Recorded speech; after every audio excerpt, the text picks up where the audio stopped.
The space around Earth's solar system had been quiet for millions of years. Stars twinkled in the darkness and planets moved in their slow dance around the sun. Nothing had ever disturbed this peaceful corner of the galaxy. Then everything changed. A flash of bright light appeared near the edge of the solar system. Then another. Then thousands more. The flashes grew bigger and brighter until they became massive ships. 10,000 warships appeared out of nowhere, filling the dark space with metal and lights. Admiral Kethvar stood on the bridge of his flagship, the Eternal Glory. He was tall and thin, with blue-gray skin and 4 arms. His yellow eyes stared at the small blue planet in the distance. This was Earth, home to the humans. His computer screens showed him everything he needed to know about this world. "Admiral," said his weapons officer, "our scouts were right. The humans are very primitive. They have only a few small ships near their planet. Their biggest vessel is smaller than one of our fighters." Kethvar smiled, showing sharp white teeth. "Perfect. This will be easy." He had conquered 12 worlds in the past 5 years. Each time the aliens had surrendered quickly when they saw the size of his fleet. Some had tried to fight, but they all failed in the end. The human world looked peaceful from this distance. White clouds covered parts of the blue surface. One small moon circled around it. Kethavar's sensors could see cities on the night side, glowing with simple electric lights. The humans didn't even know his fleet was here yet. "How many ships do they have?" Kethavar asked. "Our count shows maybe 50 vessels total," replied the sensor officer. "Most are clearly research ships or cargo haulers. We detect no military vessels of significant size." Kethvar laughed. 50 ships against 10,000. The humans probably thought they were alone in the galaxy. They were about to learn how wrong they were. "Open a channel to all ships," Kethvar ordered. "Begin standard approach formation. We will take our time with this one. Let them see us coming." The Imperial Armada began to move. The ships were huge and dark, built for war. Each one was longer than the tallest human buildings. They carried weapons that could destroy cities with single shots. Their shields could stop any attack the humans might try. As the fleet moved closer to Earth, Kethvar thought about his orders from the Emperor. The humans had something the Empire wanted. Their planet was rich in water and rare metals. More importantly, it was in a perfect location for controlling this part of the galaxy. Once the humans surrendered, Earth would become another Imperial colony. "Sir, we are now close enough to scan their planet properly," said the science officer. "Population appears to be around 8 billion. They have achieved basic spaceflight but haven't traveled beyond their immediate solar system." "Good," Kethvar said. "The more primitive they are, the easier this will be." The Admiral walked to the front of the bridge and stared out at Earth. It really was a beautiful planet. Blue oceans, green land masses, and white ice caps at the poles. It would make a nice addition to the Empire. "Prepare the standard surrender message," Kethvar ordered. "Send it on all frequencies they might be using." A few minutes later, the communications officer nodded. "Message ready, sir." "Send it." The message went out across space, reaching Earth at the speed of light. It was the same message Kethvar had sent to every world he had conquered. "People of Earth, this is Admiral Kethvar of the Zephyrian Imperial Navy. Your world is now surrounded by 10,000 warships of the Imperial Armada. You have one rotation of your planet to surrender completely. Submit to Imperial rule and your people will be allowed to live as subjects of the Empire. Refuse and your world will be destroyed. You cannot fight us. You cannot hide from us. You cannot escape us. Choose wisely." Kethvar leaned back in his command chair and waited. Usually primitive worlds sent panicked messages within hours. They would beg for mercy, offer everything they had, promise to obey without question. It was almost boring how predictable they were. "Sir," said the communications officer, "we are picking up increased radio traffic from the planet. They appear to be discussing the situation." "Of course they are," Kethvar said. "Let me guess. Panic, fear, arguments about whether to fight or surrender? That appears to be correct, sir." Kethvar had seen it all before. First came panic when they realized they were not alone in the galaxy. Then fear when they understood how outmatched they were. Some would want to fight anyway, but the smart ones would convince them it was hopeless. "Any response to our message yet?" Kethvar asked. "Not yet, sir, but it has only been 3 of their hours. Primitive worlds often need time to organize a response." The Admiral nodded. He was in no hurry. His ships were holding position just outside the humans' detection range until recently. Let them stare at his fleet and understand their situation. Fear was a powerful weapon. While they waited, Kethvar studied the intelligence reports about humans. They were a young species, maybe 200,000 years old. They had only started using metal tools a few thousand years ago. They had achieved flight less than 200 years ago. Spaceflight was even newer for them. Interesting species, Kethvar said to himself. The humans seemed to fight each other a lot. Their planet was divided into many small nations that often went to war. They had even developed weapons that could destroy their own world. Very primitive thinking. Sir, we're getting more detailed scans of their ships now, reported the sensor officer. They appear to be mostly scientific vessels. Some are clearly designed for research, others for moving cargo between their planet and moon. Any weapons? Kethvar asked. Nothing significant. Simple projectile weapons, basic energy systems. Nothing that could scratch our shields. Perfect. Kethvar had worried that the humans might have some hidden technology, but they were exactly what they appeared to be. A primitive species that had barely started to explore space. Admiral, the communications officer said, we're receiving a transmission from the planet. Finally, Kethvar straightened in his chair. Put it on the main screen. A human face appeared on the screen. It was an older female with gray hair and dark skin. She wore what appeared to be some kind of military uniform. This is Admiral Sarah Okafor of Earth Defense Command, the human said. Her voice was calm, which surprised Kethvar. Most primitive species were crying or screaming by this point. We have received your message, Admiral Kethvar. We request a meeting to discuss terms. Kethvar smiled. This Admiral Okafor seemed to understand the situation. Smart. It would make things easier for everyone. Very well, Kethvar replied. Send a small delegation to my flagship. We will discuss your surrender. Understood, the human said. We will send representatives within 12 hours. The screen went dark. Kethvar was pleased. No dramatic speeches about freedom or independence. No threats about fighting to the death. Just a simple acceptance of reality. These humans might be primitive, but at least they weren't stupid. Maintain current positions, Kethvar ordered his fleet. Begin preparations for planetary occupation. This should all be finished by tomorrow. The Admiral looked out at the small blue world one more time. Soon it would fly Imperial flags and serve Imperial needs. Just another easy victory for the unstoppable Zephyrian Empire. Deep inside Cheyenne Mountain in Colorado, alarms were ringing. Red lights flashed in the underground command center as hundreds of people rushed to their stations. The mountain had been hollowed out decades ago to protect America's most important military computers from nuclear war. Now it served a different purpose. Contact confirmed, shouted Lieutenant Davis from his monitoring station. 10,000 objects, sir. They matched no known spacecraft designs. Admiral Sarah Okafor walked calmly through the chaos. She was 62 years old and had spent her entire career preparing for this moment. Her gray hair was pulled back in a tight bun and her brown eyes were sharp and focused. She had been waiting for this day for 20 years. Size and disposition? She asked. Largest vessels are approximately 2 kilometers long. They're holding position at the edge of our solar system in standard invasion formation.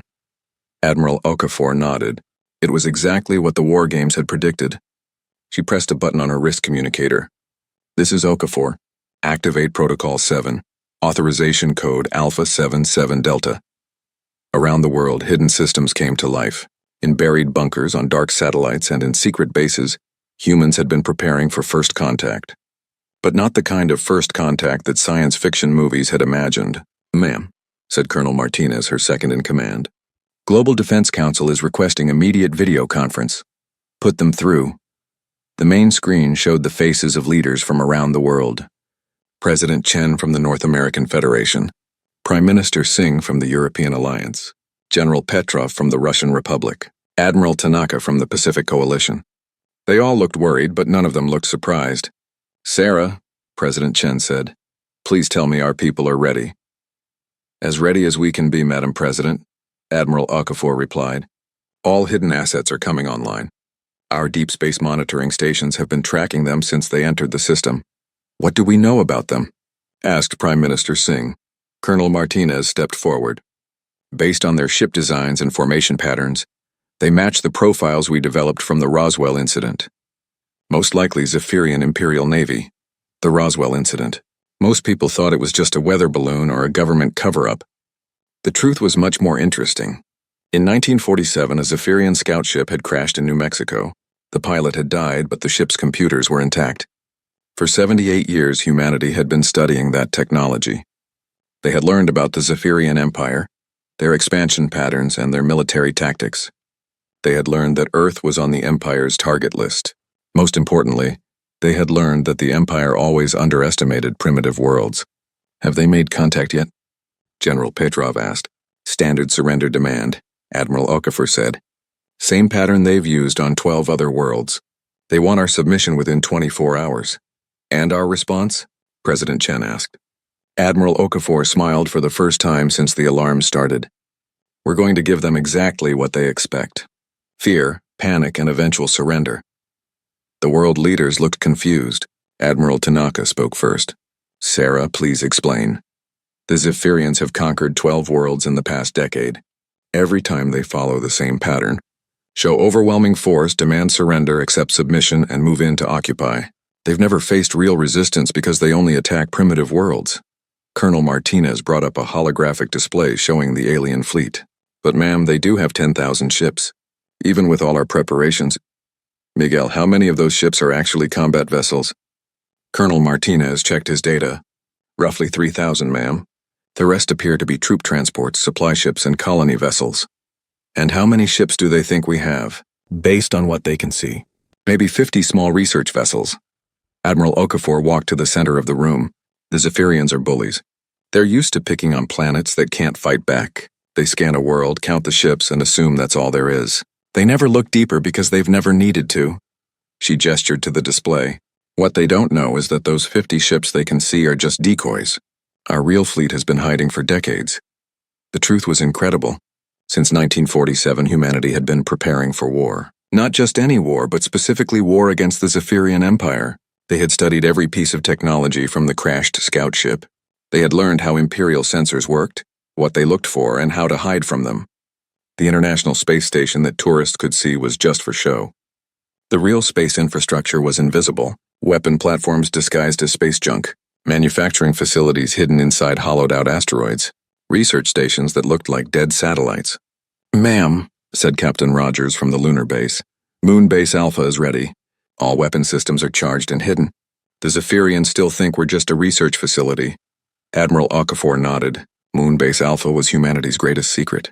From space, it looked like a small scientific outpost with maybe 100 people. In reality, it was a fortress with 5,000 personnel and weapons that could destroy starships. What about the Mars colonies? She asked. All hidden installations are operational, reported Dr. Kim from Mars Command. The Zephyrians can see our surface domes, but they have no idea about the underground cities. President Chen leaned forward. Sarah, are you absolutely certain we can win this? Admiral Okafor was quiet for a moment. Madam President, the Zephyrians are more advanced than us in many ways. Their ships are bigger, their weapons are powerful, and they have centuries of experience. But they have one fatal weakness, which is, they're predictable. They've won every battle the same way for so long that they can't imagine losing. They see primitive worlds as helpless victims. They never consider that a primitive world might be pretending to be helpless.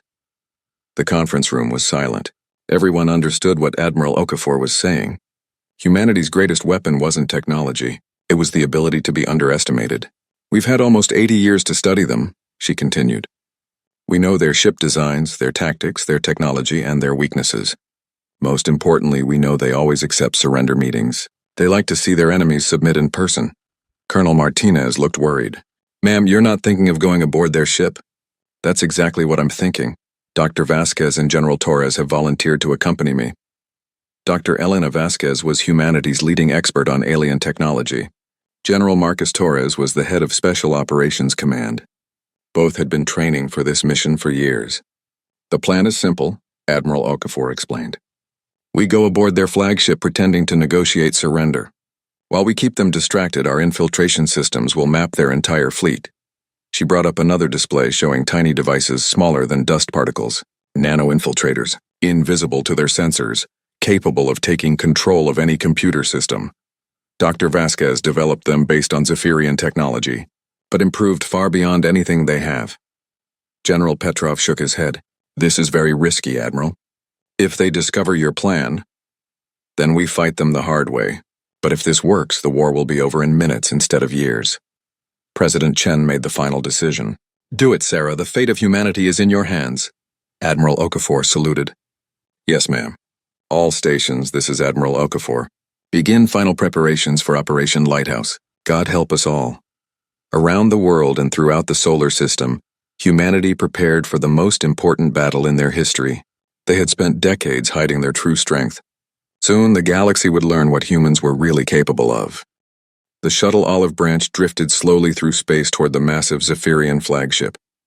From the outside, it looked like every other human spacecraft the aliens had seen. Small, simple, and obviously primitive. The hull was painted white with blue Earth symbols, making it look peaceful and harmless. Inside, Admiral Sarah Okafor sat calmly in the pilot's seat. Beside her were Dr. Elena Vasquez and General Marcus Torres. All three wore simple blue uniforms that made them look like diplomats instead of warriors. They had practiced this moment hundreds of times in simulation. Zephyrian flagship, this is the Earth vessel Olive Branch requesting permission to dock, Admiral Okafor said into her radio. Permission granted, primitive vessel, came the reply in accented but understandable English. Proceed to docking bay 7. You will be escorted upon arrival. Dr. Vasquez checked her equipment one last time. Hidden in her diplomatic bag were devices that looked like simple data tablets and recording equipment. In reality, they were the most advanced infiltration systems humanity had ever built. Each device contained billions of nanomachines smaller than viruses. Remember, she whispered, act impressed by their technology. Ask lots of questions. The longer we keep them talking, the more time our little friends have to spread through their systems. General Torres nodded. He was carrying what appeared to be official surrender documents and Earth's historical records. Hidden among the files were detailed scans of every Zephyrian ship they had encountered, plus complete tactical analysis of Imperial battle strategies. The shuttle shuddered as it entered the flagship's docking bay. Through the windows, they could see the inside of the alien ship. It was enormous. The docking bay alone was larger than most Earth buildings. Hundreds of smaller craft were parked in neat rows. Impressive, Admiral Okafor said out loud, knowing the aliens were listening to everything. I've never seen anything so large. That was a complete lie. Humanity's hidden shipyards had constructed vessels twice this size. But the Zephyrians didn't know that. As they walked down the shuttle's ramp, a group of alien soldiers surrounded them. The Zephyrians were tall and thin with blue-gray skin and 4 arms. They wore elaborate uniforms covered in medals and symbols. Their weapons were clearly advanced energy rifles. Welcome aboard the Eternal Glory, said the lead soldier. I am Commander Vextar. You will follow me to Admiral Kethvar. The humans walked through corridors that stretched for hundreds of meters. Everything was made of dark metal decorated with golden designs. Computer screens showed star maps and ship status reports. Alien crew members stopped to stare at the primitive humans. Dr. Vasquez made sure to look amazed by everything. Your technology is incredible, she said to Commander Vextar. How do you power a ship this large? Fusion reactors, the alien replied proudly. Each one produces more energy than your entire planet uses. What he didn't know was that human ships used quantum reactors that made fusion power look like campfires. But Dr. Vasquez acted impressed while secretly recording every detail about their power systems. They entered a massive elevator that carried them up through the ship. General Torres counted floors and memorized the layout. The elevator had transparent walls that showed the ship's interior. Engineering decks, weapon batteries, crew quarters, and command centers were all visible. Your ship is like a flying city, General Torres said with fake wonder. This is just one ship, Commander Vextar said. We have 10,000 vessels in our fleet. Your entire world could not build even one of them. Another lie they had to pretend was true. Earth's hidden shipyards had already built a fleet that would shock the galaxy. But for now, humanity had to act weak and helpless. The elevator stopped at the command deck. They walked through more corridors until they reached the bridge. Admiral Okafor had seen pictures of Zephyrian command centers, but the real thing was still impressive. The bridge was huge, with dozens of workstations and massive view screens showing space outside. Admiral Kethvar sat in a chair that looked more like a throne. He was larger than the other aliens, with darker skin and more elaborate clothing. His yellow eyes studied the humans like a cat watching mice. So, he said in a deep voice, you are the leaders of this primitive world. I am Admiral Sarah Okafor, representing Earth's unified government, she replied. These are Dr. Elena Vasquez, our chief scientist, and General Marcus Torres, our military commander. Kethvar laughed. Military commander? General, how many soldiers do you command? Approximately 12 million personnel across all branches, General Torres replied truthfully. The alien admiral laughed even harder. 12 million. I have more soldiers than that on this ship alone. Your entire military could not crew one of our smaller vessels. The humans looked appropriately intimidated. In reality, Earth's military was much larger and better equipped than what General Torres had admitted. But the aliens didn't need to know about the hidden armies, the secret bases, or the weapons that could level mountains. Please sit, Admiral Kethavar said, gesturing to small chairs that had been brought for the humans. Let us discuss your surrender. Dr. Vasquez opened her bag and pulled out her recording devices. To the aliens, they looked like simple human technology. She placed them on the table and activated them with subtle hand gestures. With your permission, Admiral, I would like to record our discussion for Earth's historical archives, she said. Of course, Kethavar replied. Let your people remember this day when they became subjects of the Empire. What he didn't realize was that Dr. Vasquez had just released billions of nano-infiltrators into the ship's air system. The tiny machines were already spreading through every corridor, seeking out computer terminals and communication arrays. They would remain invisible to Zephyrian sensors while quietly taking control of every system on the ship. We understand that resistance is hopeless, Admiral Okafor said, but we hope you might show mercy to our people. They have never known war on this scale. Your people will be treated fairly as long as they obey Imperial law, Kethavar replied. Those who resist will be punished. Those who serve the Empire loyally will prosper. General Torres pulled out what appeared to be Earth's surrender documents. We have prepared a complete inventory of our world's resources and military assets, he said. Everything is here. The documents looked impressive, filled with charts and numbers. They showed Earth's population, industrial capacity, and military strength. Every number was carefully calculated to make humanity look weak but useful.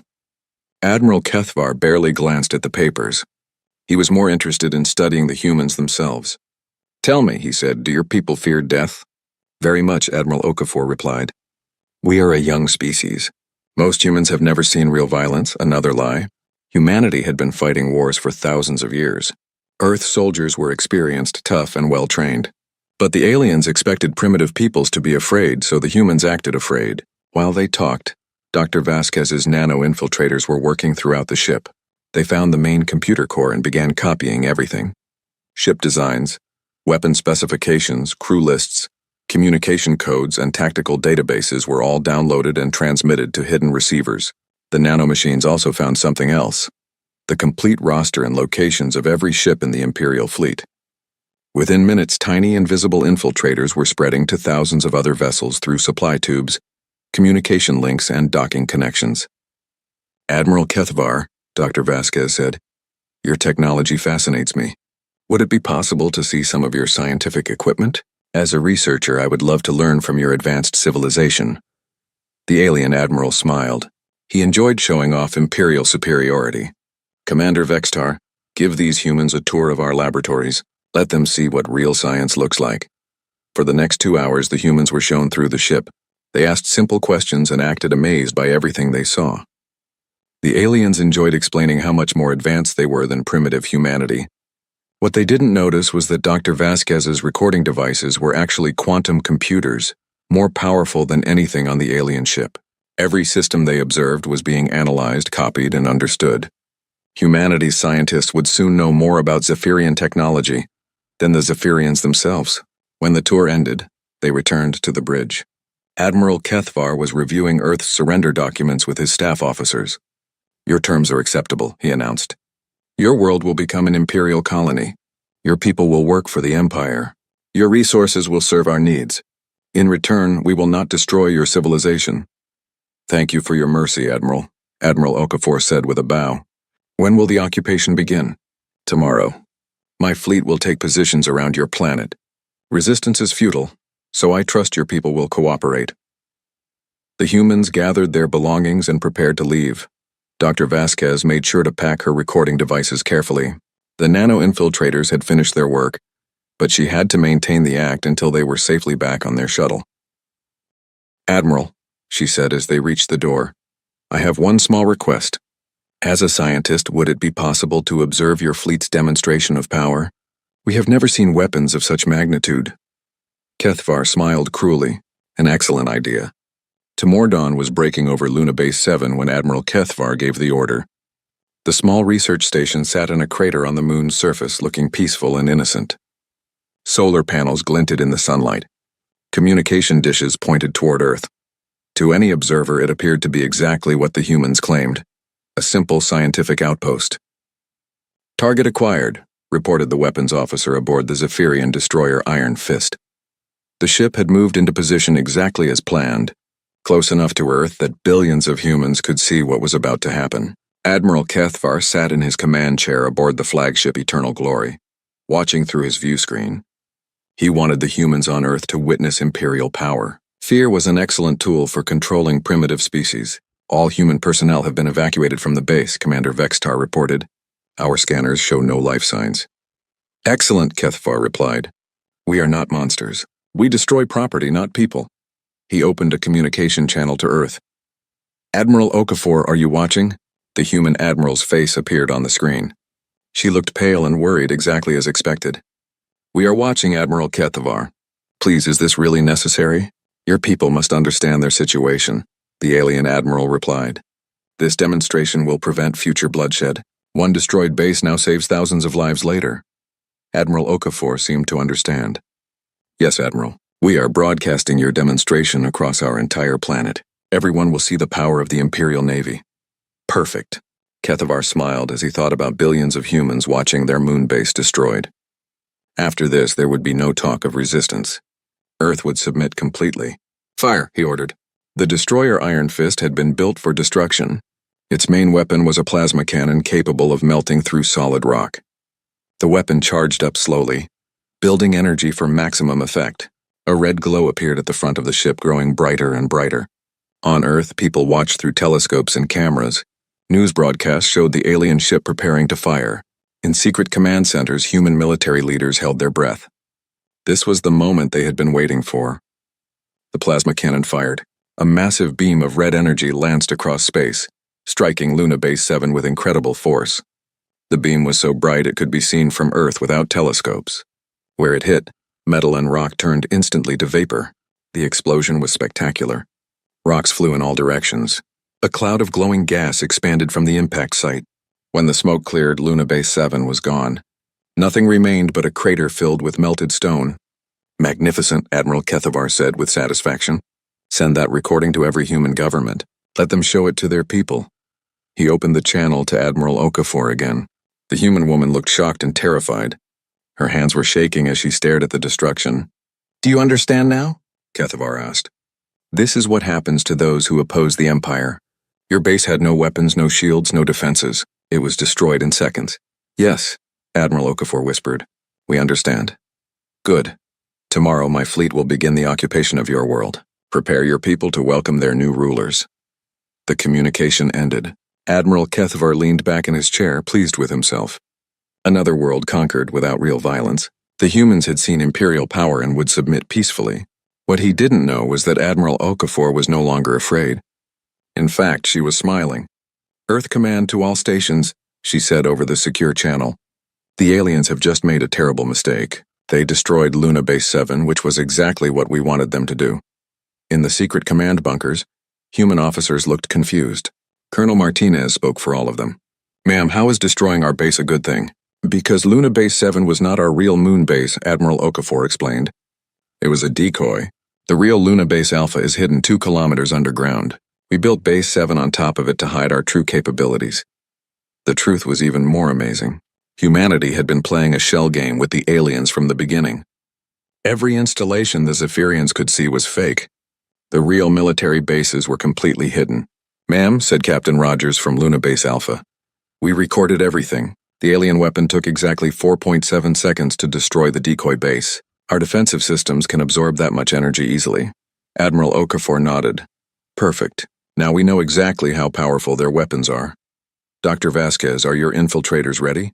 "All systems compromised," Dr. Vasquez replied from her laboratory. "We have complete control over every ship in their fleet. Just give the word." For 18 hours, billions of nano-infiltrators had been spreading through the Imperial fleet. They had invaded every computer system, every weapon, every engine. The aliens had no idea their entire armada was now under human control. "Admiral," said General Torres, "all hidden assets are in position. Earth Defense Fleet is ready to decloak. Mars Defense Station is online. All orbital platforms are charged and targeted. The moment of truth had arrived. For almost 80 years, humanity had been preparing for this day. They had built weapons in secret, trained armies in hidden bases, and developed technology that would shock the galaxy. "This is Admiral Okafor to all human forces," she announced. "Operation Lighthouse is now active. Show these invaders what humanity is really capable of." Admiral Kethavar was reviewing occupation plans when his ship's alarms began ringing. Red lights flashed on the bridge as officers rushed to their stations. "What is happening?" he demanded. "Sir, we are detecting massive energy signatures from the human planet," the sensor officer reported. "Something is powering up down there." "Impossible. Their power systems are primitive." "Sir, the readings don't match anything in our databases. The energy levels are incredible." Admiral Kethavar stared at his screens in confusion. According to his sensors, the human planet was suddenly generating more power than a star. That was impossible. Primitive worlds didn't have that kind of technology. "Admiral," the communications officer said urgently, "we are receiving a transmission from Earth." "Put it through." Admiral Okafor appeared on the screen again, but she looked different now. The fear was gone. Her eyes were hard and determined. Her voice was calm and confident. "Admiral Kethavar, thank you for the demonstration. Now we would like to provide one of our own." "What are you talking about?" Kethavar snapped. "Your world has surrendered." "No," Admiral Okafor replied. "Our world has been preparing. For 78 years we have been getting ready for your arrival. We knew you were coming. We knew how you operate. We knew you would underestimate us." Kethavar felt the first touch of real fear. "You are bluffing. You have no weapons that can threaten us." "Really? Computer, show Admiral Kethavar what he missed." The view screen changed to show space around Earth, but it no longer looked empty. Thousands of human ships were suddenly visible, emerging from hiding places throughout the solar system. They were sleek and deadly, clearly designed for war. "Impossible," Kethavar whispered. "Where did those ships come from?" "They were always here," Admiral Okafor explained. "Hiding in the shadows, waiting for this moment. Did you really think we would put our entire fleet where you could see it?" The human ships were unlike anything in Zephyrian databases. They moved with impossible speed and grace. Their energy signatures were off the charts. Some of them were larger than Imperial dreadnoughts. "Admiral," his weapons officer reported, "our targeting systems are malfunctioning. I cannot lock onto the human vessels." "Then fire manually." "Sir, our weapons are not responding." "None of our weapons are responding." Admiral Kethavar's blood ran cold. He looked at his displays and saw red warning lights everywhere. "Engines offline. Weapons offline. Shields offline. Life support flickering. Engineering report," he shouted. "Sir, all our systems are failing. It's like something is rewriting our computers from the inside." Admiral Okafor's face reappeared on the screen. "Admiral Kethavar, meet humanity's greatest achievement. We call them nano-infiltrators. Invisible machines smaller than your cells, capable of taking control of any computer system." "When?" Kethavar demanded. "When did you do this?" "When our delegation visited your ship yesterday. Dr. Vasquez released billions of them into your air supply. They spread to every ship in your fleet through your own communication networks." The alien admiral stared in shock. His entire fleet was dying around him. Ships that had conquered worlds were now helpless, their systems controlled by an enemy they had dismissed as primitive. "You have exactly 10 seconds to order your fleet to stand down," Admiral Okafor said. "Shut down all weapons, lower all shields, and prepare to be boarded. If you refuse, every ship in your armada will be destroyed." "You cannot destroy us all," Kethavar snarled. "Even if you control our computers, you cannot." He never finished the sentence. At exactly 3.7 seconds after Admiral Okafor's ultimatum expired, every ship in the Imperial fleet began to die. It happened faster than thought. Fusion reactors destabilized in perfect cascade path.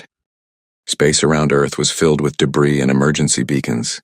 Where 10,000 Imperial warships had once threatened humanity, now only wreckage remained.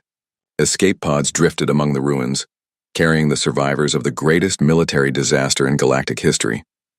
Admiral Kethavar floated in his personal escape pod, staring through the small window at the destruction.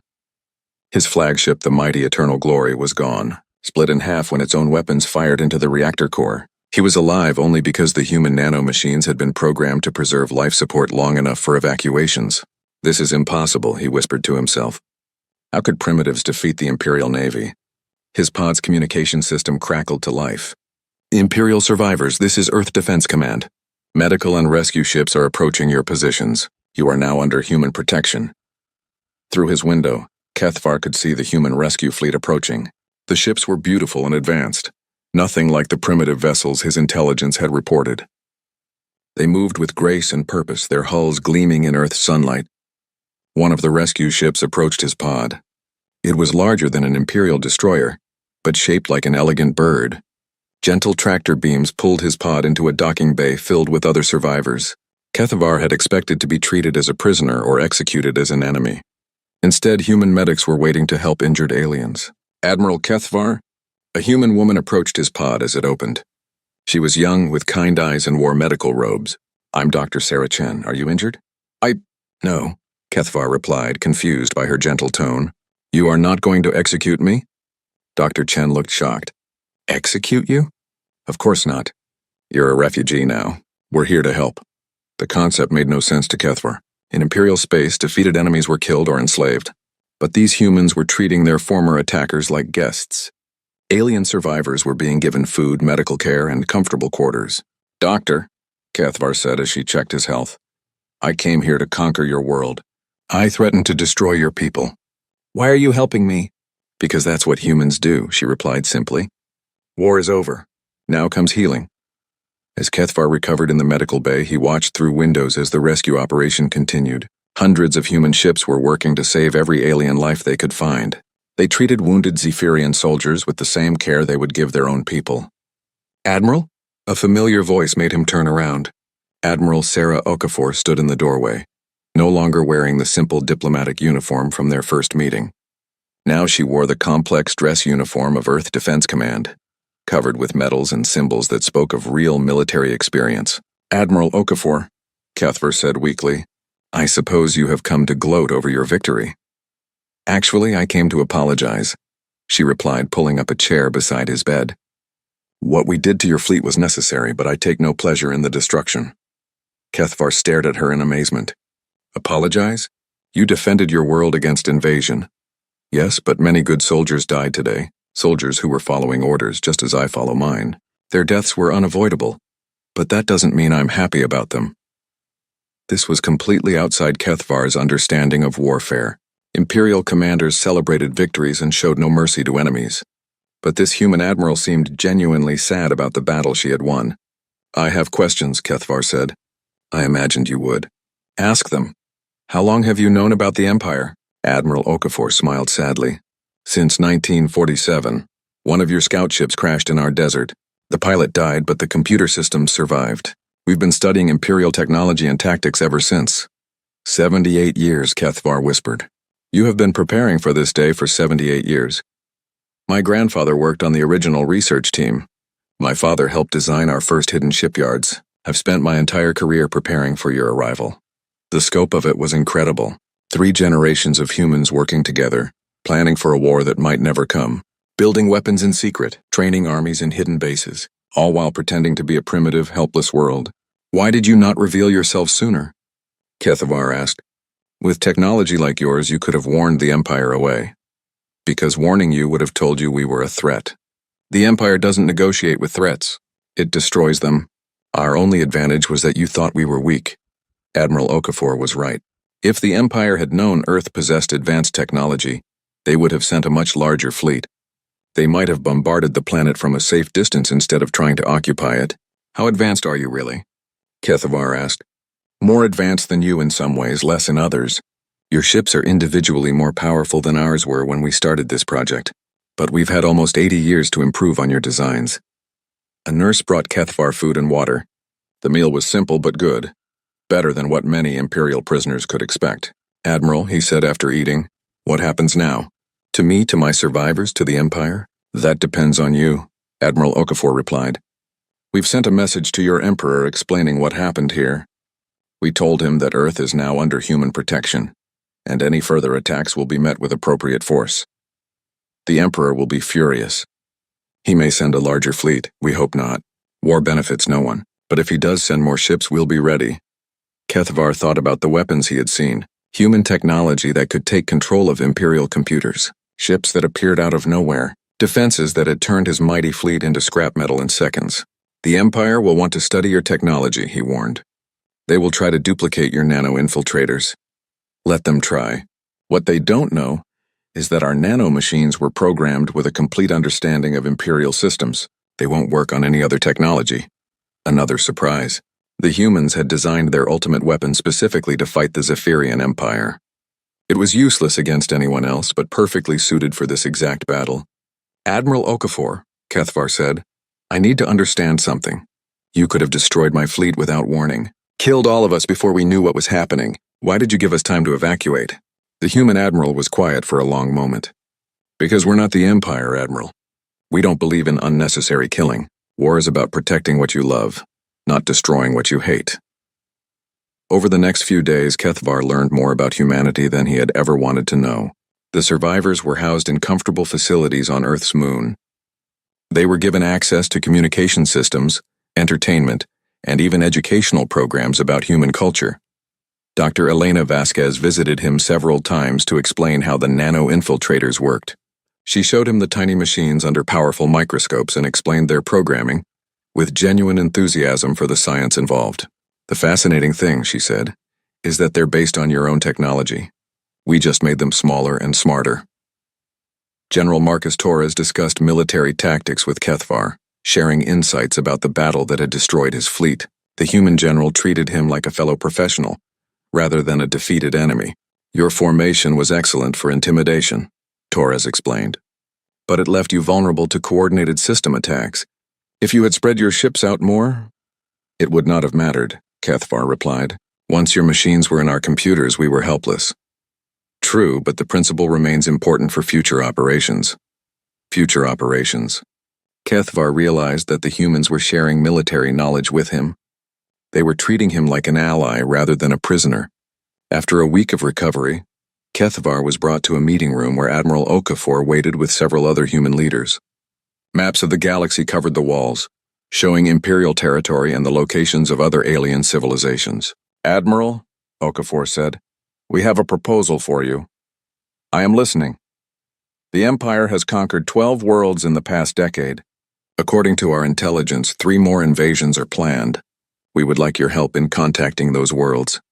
Kethvar was confused. You want to warn them about Imperial attacks? More than that. We want to offer them protection. The scope of what the humans were suggesting was enormous. They were talking about challenging the entire Zephyrian Empire, not just defending Earth. Admiral Okafor, the Empire has thousands of worlds, millions of ships. You cannot fight them all. We don't want to fight them all, she replied. We want to offer them a choice. Join the Empire and be subjects, or accept human protection and remain free. And if they choose protection, then humanity will defend them the same way we defended Earth.